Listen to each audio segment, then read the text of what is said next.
Thank you, Senator Hirono. You know, we all stand here and we can feel the intense heat coming down on us. And I can tell you, it breaks my heart to think about just how hot it was here to do the damage that we see less than 2 weeks ago. All of our hearts breaking for what has happened here and the loss that we've experienced. Mr. President, First Lady Biden, mahalo, not only for your presence here today, but for the love and aloha you have shown our Maui Ohana from the very, very beginning. Your actions from the earliest days of this tragedy, your visit here today demonstrates your commitment and connection with our local community. This is a national disaster. It will demand a national response. You being here with us, connecting with our community, makes that absolutely clear. The banyan tree that we stand in front of has become an iconic symbol of our heartbreak and our hope.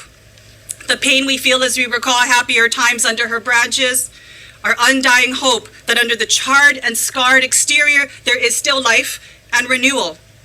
And while this tree is a symbol, her roots, our people, have been scattered far and wide. And while we go here and we look and we search, we know that so many of her roots, her people, still wait here to be found. Others, not often seen, are in places like the beaches of Honokawai, the homesteads of Leali'i, gathered in shelters in our communities, clinging together. I have spent time among her roots, our people, spread out across Maui. And like the urgent care and attention being given to our beloved banyan tree, her roots, our people, need that same urgent care and attention. They need everything from basic identification and documents, tents and water trailers, mental health care. We can heal the body, but this takes so much longer to recover from something like this. Basic Wi-Fi connections, air quality monitoring and testing, especially for many who still live in and around these areas. The needs are great, but so are the struggles of courage. I've sat and hugged a wife still looking for her husband till this day. I've heard of a child who does not want to leave the ocean because he thinks the fires will burn him.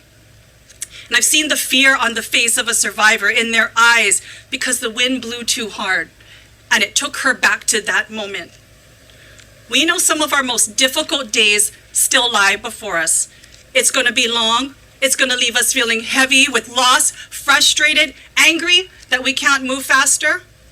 But if our roots, our people, are to not just survive but thrive, if there is to actually be renewal and life beneath these scars, these burns, then we must all draw, as has been said, on the wisdom of our kupuna and the lessons that they have taught us to live and lead with aloha and lokahi. We must remember that our strength is in our connections to one another, our ability to communicate and care with each other. The challenge we face before us will no doubt test our aloha. But if there's one thing I know absolutely 110% for sure, aloha always wins. Mahalo. I now bring up Mayor Bisson for some more.